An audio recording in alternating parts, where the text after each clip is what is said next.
and if it's not produced, then it's not available to anyone. Client and wallet development, so development of things like Geth, Nethermind, Parity Client,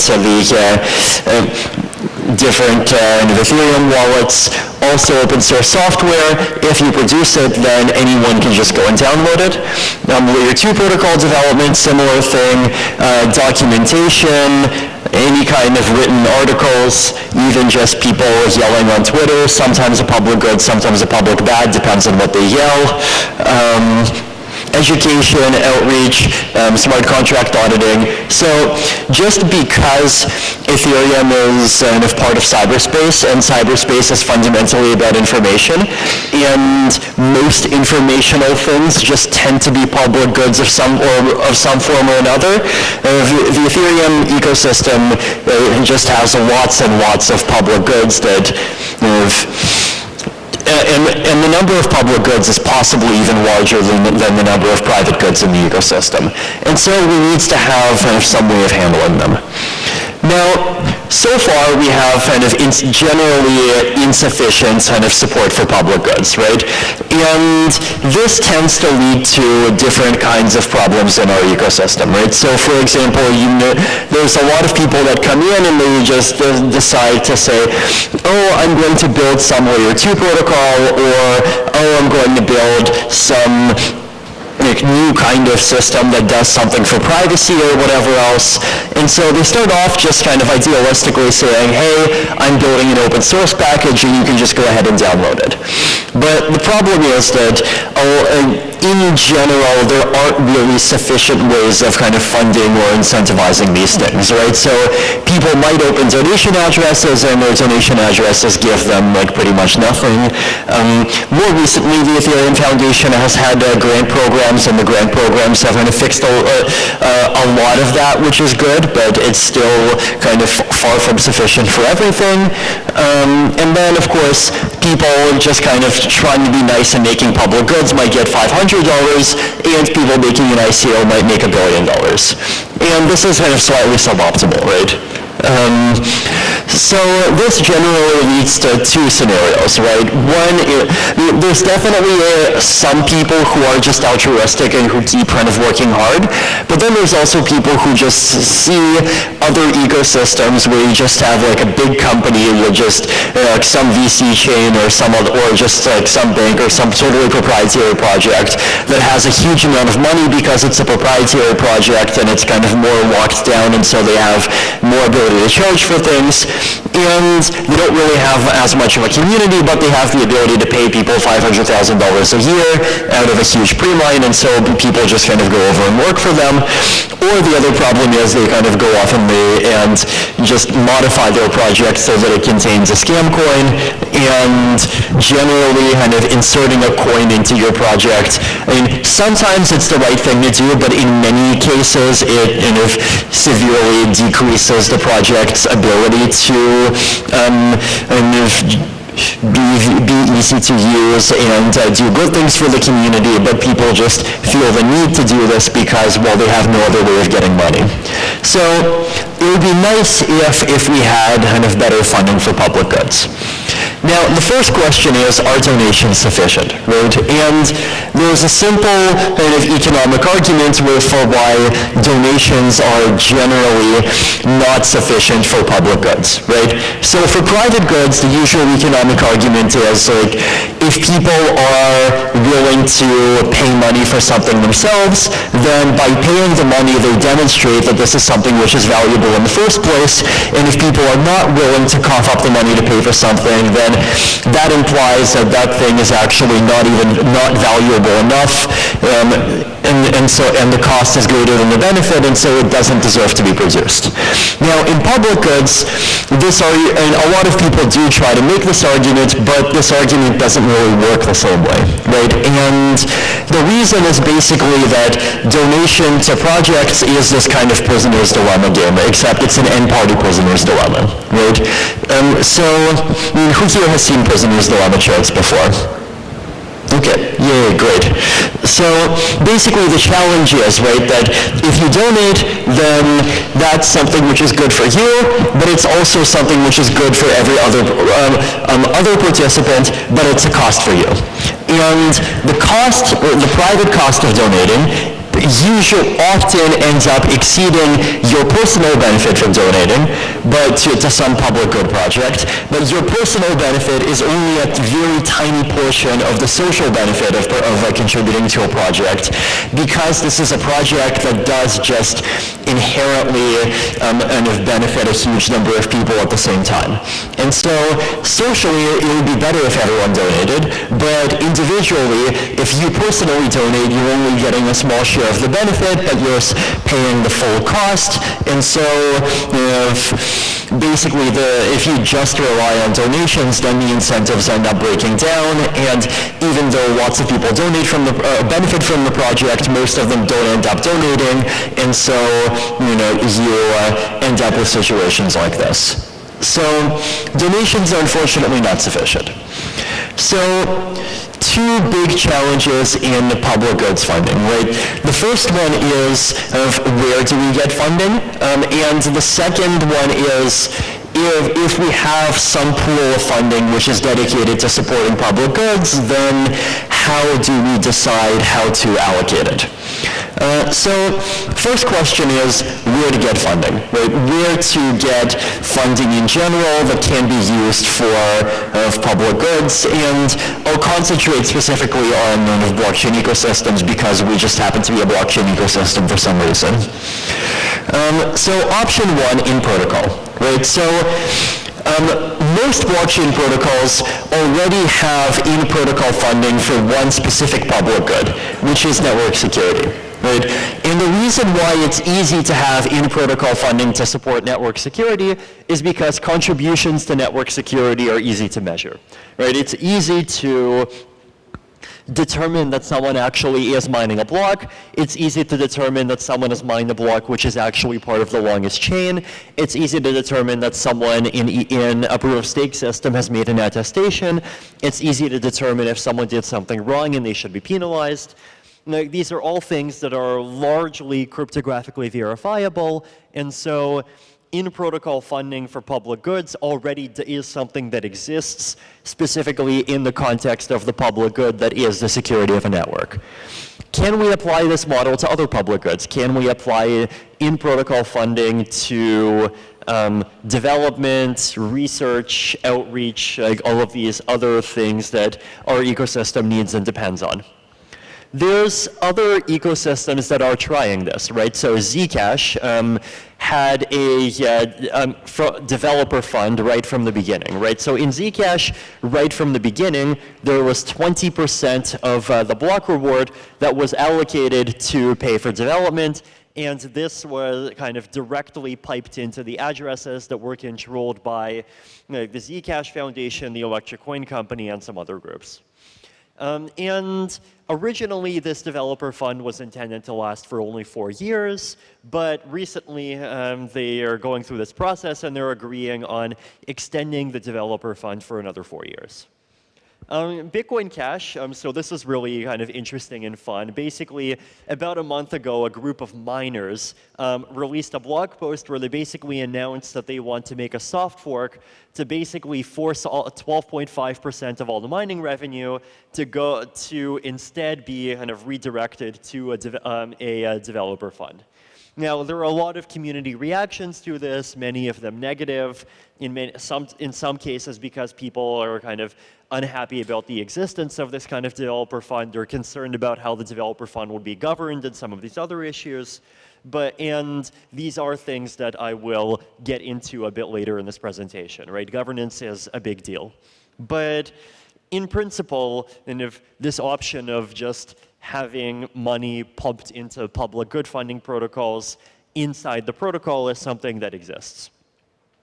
Option two, this is the opposite extreme. And if donations that have some kind of social pressure or some kind of default pressure to try to increase the chance that people actually donate, right? So donations as a kind of public good funding, this is an idea that's come up again and again in many contexts. So like, for example, David Friedman, about 40 years ago in his book, Machinery of Freedom, he even asked the question, like, people are willing to voluntarily pay 15 or 20% tips in restaurants, and so why can't we kind of establish social defaults where people voluntarily pay 15 to 20% tips that go to public good funding institutions, and we instead kind of fund public goods in society in that way. Now, in practice, the amount of money that you can get from restaurant tips is, it's not super small, but it's also not very huge. It's somewhere, I think, on the order of like low billions of dollars a year. And so, like many people, like the natural counter argument is that this might be insufficient, but it's a start, right? So, in the Ethereum context, about half a year ago, or actually most of a year ago now, I proposed this idea that we establish a social default that kind of wallets, transaction relayers, and client software packages in general are allowed and reasonably expected to charge a fee of about basically one gwei per unit of gas for transactions. And I calculated back then that this would raise somewhere around $2 million a year, which is like not especially amazing, but also not zero. And $2 million a year is an amount on which the ecosystem could theoretically run on life support mode, right? Because in 2015, the Ethereum Foundation's budget actually was only somewhere around $3 to $4 million a year. Now, the challenge, so here is, of course, that whenever you have an open source program that charges a fee, someone can make a fork that just doesn't charge the fee. And so will this kind of actually be a stable equilibrium? Will people actually kind of not go and download the fork version that doesn't charge a fee just because they're nice? I don't know. This is something that's worth experimenting with, but just because of people's ability to opt out from these kinds of schemes, like there's a natural and kind of fairly low cap on how much money these things are actually capable of raising. Option 3, so this is something fairly new. So this is MEV auctions, and particularly MEV auctions at layer 2. Theoretically, you can do MEV auctions at layer 1. So MEV, minor extractable value. So the idea here is basically that miners generally have a few types of ways to extract revenue. And the two kind of quote honest ones are like block rewards and transaction fees, right? But there's also a third kind of unintended way for miners to extract revenue, which is basically they have the ability to front run a whole bunch of applications. So if you take Uniswap, for example, if you are a miner and suddenly the price of ETH drops by whatever amount or rises by whatever amount, or the price of any other ERC20 that's on Uniswap drops or rises by whatever amount, then you as a miner effectively have kind of first dibs on the ability to send the transaction to kind of arbitrage the market back to equilibrium and profit from that. There's other decentralized exchanges that you can profit from. You can kind of go and claim a bunch of orders. In 2017, there was a huge pile of ICOs, and these ICOs had a first come, first serve policy. And so in these ICOs, theoretically, miners had the ability to just themselves control who was able to get into the ICOs first. And so there were kind of millions of dollars of miner extractable value within about 2 minutes that multiple times that got unclaimed. So there's lots of revenue that miners can just grab by front-running different financial systems on-chain in different contexts. And so the question is, can we kind of separate MEV out, or can we separate the revenue from doing these kinds of operations out from the revenue from collecting transaction fees and kind of separately auction it off? And it turns out that you can, right? So we made some proposals where basically you can kind of separately auction off the right to reorder transactions and include your own transactions, kind of prepend, append your own transactions, and arbitrarily kind of change the permutation of transactions, maybe 1 or 2 blocks after the transaction is included. And if you do this, then basically whoever has the right to do this reordering basically has the ability to claim the MEV but not the transaction fees. And furthermore, whoever has this reordering right doesn't really have that much ability to abuse it, right? They have the ability to claim pretty much all of the arbitrage revenue, but they cannot delay any transaction by more than 2 blocks, and so they don't have censorship capabilities, for example. And so the proposal here that Carl made is basically you separately kind of auction off the MEV, and generally taking advantage of MEV, kind of winning MEV, figuring out how to optimally reorder and insert transactions. This is something that's very difficult and requires a lot of specialization, and so this is something that realistically there is going to be a fairly centralized activity with only maybe a couple of organizations really meaningfully participating. But what this does is basically it kind of absorbs this MEV revenue, which is very specialization friendly, and directs it into this separate set of actors where you have the rights to participate are auctioned off. And so it also arguably helps blockchain decentralization because proof of work miners and proof of stake validators now no longer get this MEV revenue, and so they just get kind of block rewards and transaction fees, and so it becomes more difficult to earn higher rewards as a miner or validator by specializing, which is arguably good for decentralization.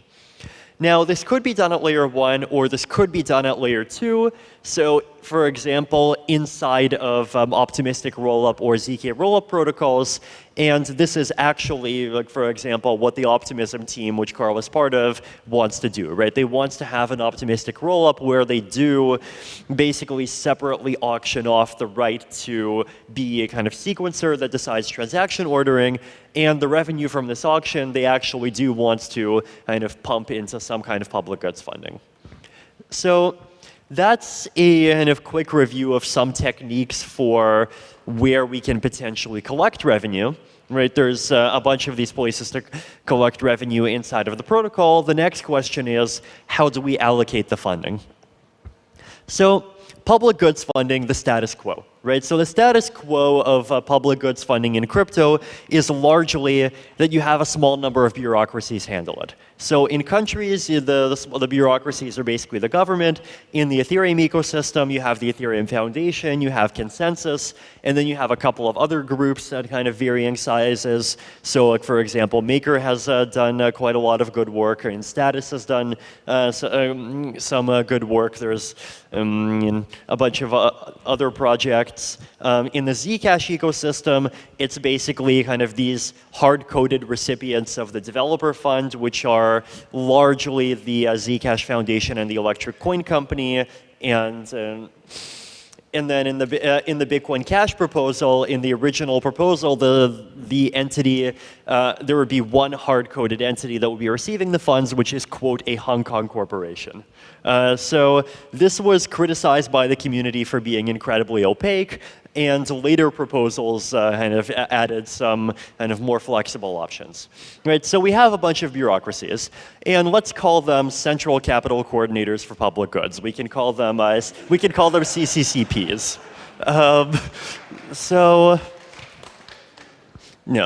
So the question is basically, can we have mechanisms other than CCCPs for determining kind of how revenue for public goods ends up getting allocated, right? You know, we have free markets for private goods. Can we have the equivalent of free markets, some kind of decentralized process that also works kind of reasonably well for public goods?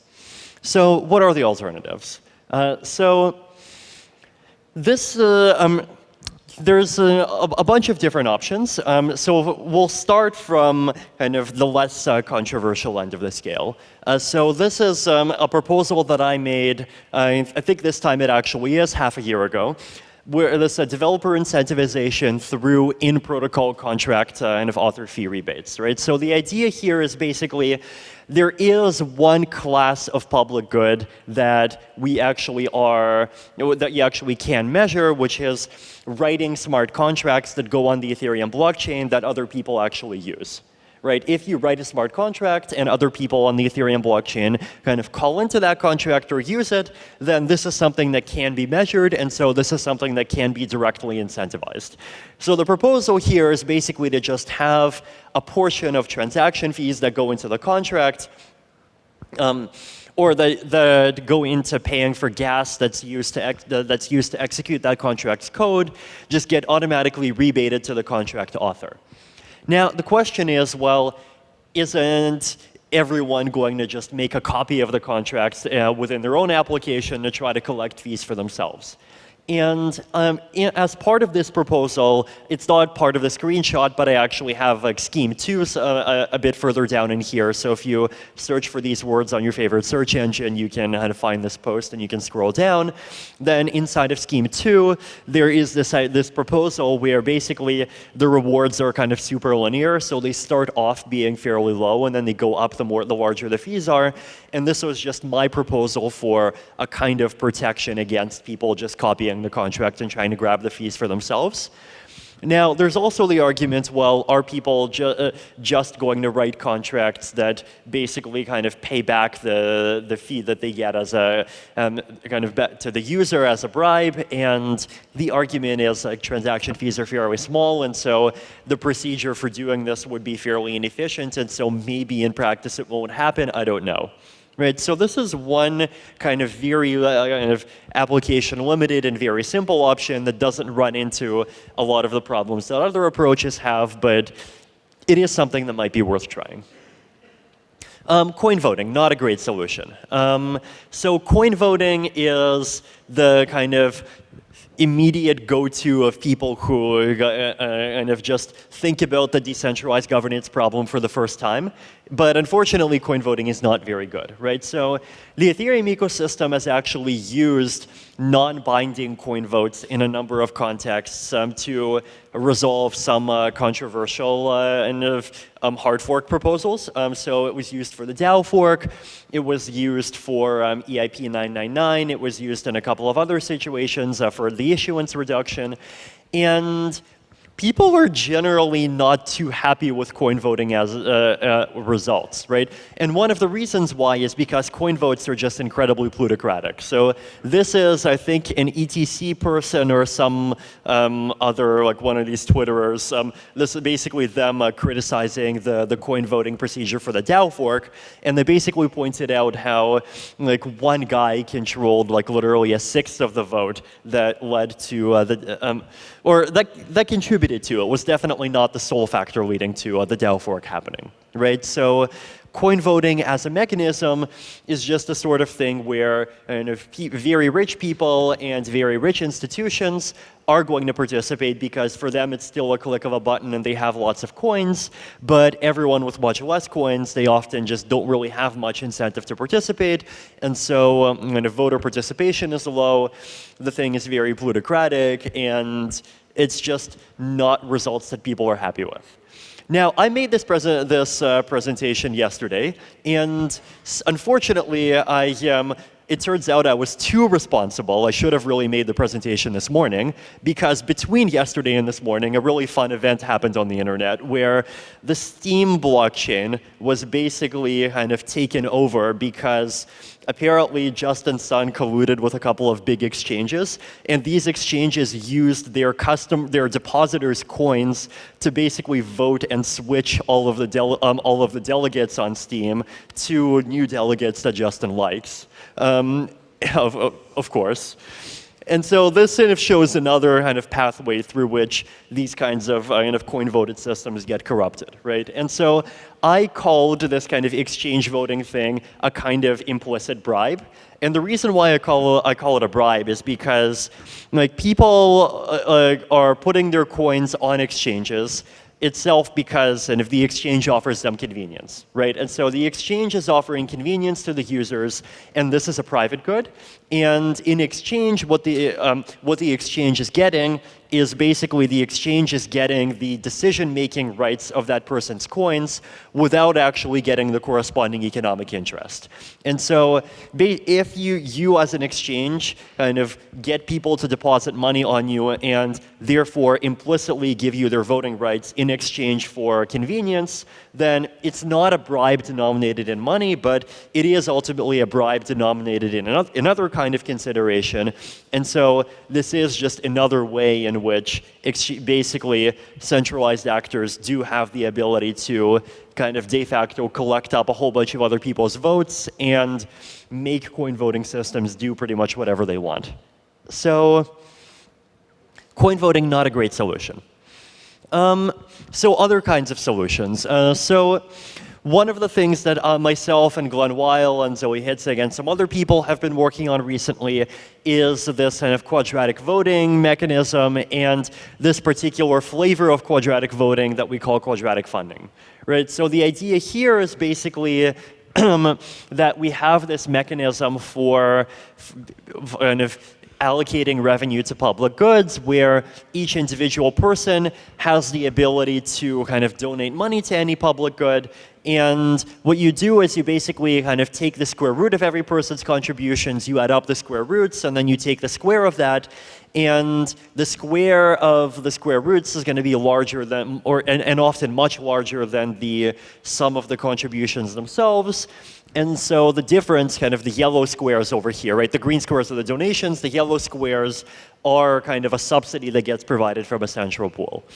Now, I wrote an article on kind of why this is economically optimal. So if you go to vitalik.ca, there's an article. It's called Quadratic Payments, a Primer. And I talk about quadratic voting and quadratic funding and kind of why it's the kind of economically optimal way to compensate for the tragedy of the commons problem that I talked about earlier. But not enough time to get into these arguments in detail now. But basically, like if you have a central pool of money, then you can use this kind of quadratic funding mechanism in order to allocate that funding, right? And we've actually used this for Gitcoin grants, and we've had 4 rounds of Gitcoin grants.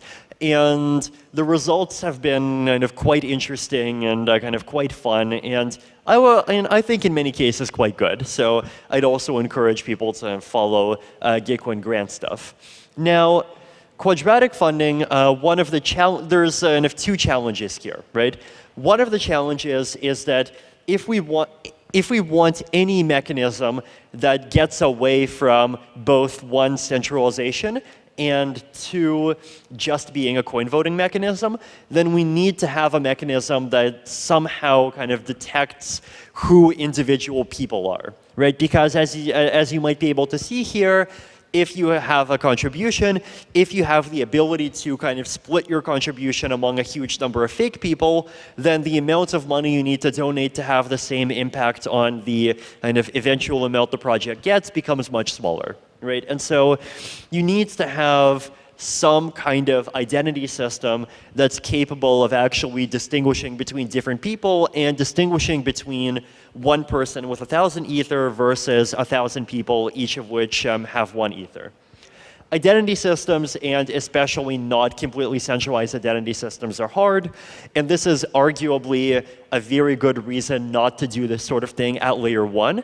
But this is something that could be potentially reasonable to do at layer 2, such as, say, as something that distributes the revenues from an MEV auction that happens inside of a rollup, where if you think one of these systems starts to work incorrectly and gets corrupted, then, well, you do have the ability to kind of opt out and switch to a different rollup, right? So you would lose out on network effects if that happens, but the ability to kind of collectively move away from a system if it breaks is something that does exist. Another problem, in addition to identity systems, is a kind of collusion mitigation, right? So can you prevent people from kind of paying other people to vote in a particular way? And it turns out that there are cryptographic techniques that can be used to try to limit many kinds of vote selling. So there's this project called Macy that's Barry Whitehat, Wei Jian, some other people are doing a lot of great work on, which is basically using kind of techniques that are similar to the techniques that are used in kind of proposed secure electronic voting systems, except like the ones that are actually secure and not the ones that people kind of tends to actually use in practice for some reason, that actually do kind of ensure this property that an individual does not have the ability to prove who they voted for. And so if you sell your vote, like you can't prove whether or not you actually did vote for whatever the person who buys your vote wanted you to vote for. And so this is one kind of collusion mitigation, and I know Gitcoin grants people are interested in integrating this eventually. A better identity system, I mean, potentially something like Gitcoin grants could eventually be done as a smart contract system or as a DAO instead of all being controlled by a central actor. So this is the sort of thing that still just needs more ongoing research, more ongoing development.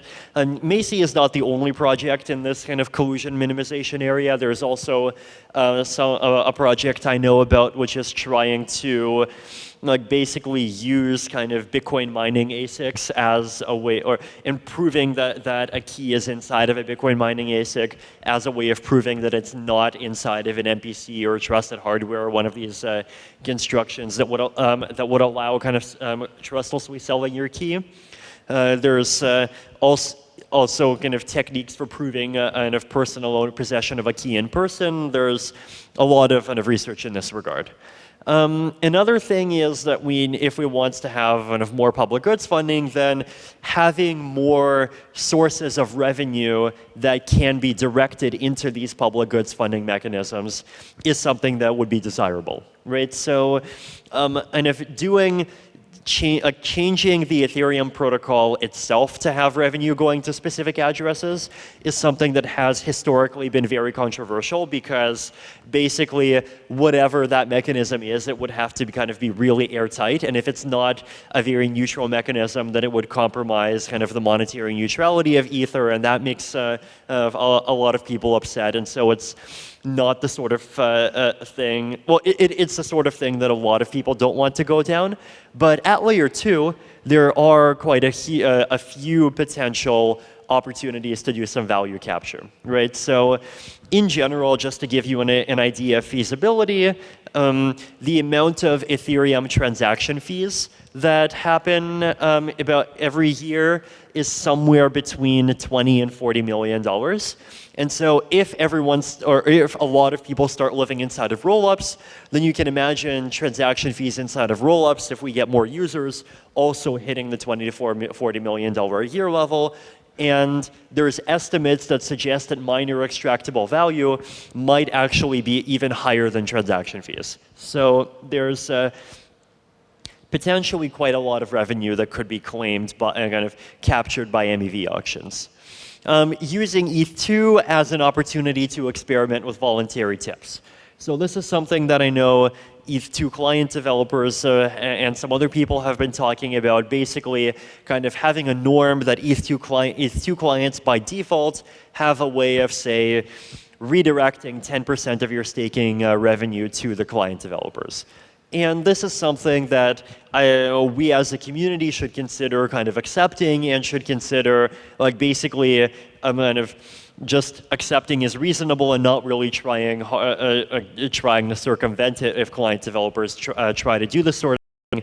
Because ultimately, client developers do, if we want to have a healthy ecosystem, we do need a way of funding client developers that does not depend on them just permanently getting ongoing grants from the CCCP, that is the Ethereum Foundation.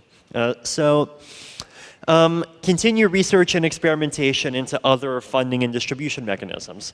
So Moloch DAO, Metacartel, kind of other examples of people trying to do this sort of thing. There's potentially other kinds of public goods funding mechanisms. Also other kind of decentralized identity solutions that we could use to try to kind of distinguish between distinct people, which seems like a really important building block for a lot of the public goods funding gadgets. And also just kind of continue watching the situation, like how much public goods funding is actually necessary for the Ethereum ecosystem to kind of be running at peak performance, right?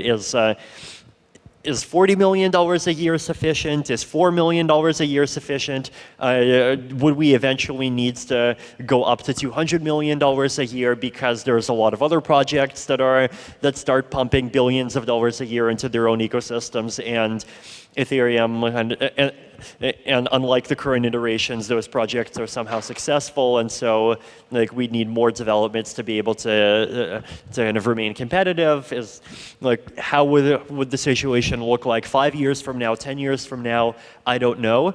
And hopefully, as I've kind of shown today with some of the different mechanisms, the kinds of solutions that are optimal at different scales are different.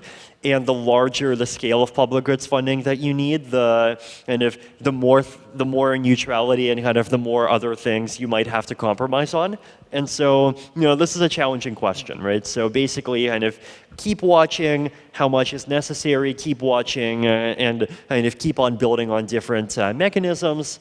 And generally using layer 2 protocols and also execution environments and other kinds of things that have network effects but also are not layer 1 as a potential testing ground for this sort of stuff. And hopefully the Ethereum ecosystem can become a place where a lot of kind of both just exciting experimentation but also good results in supporting public goods that we need and depend on can happen.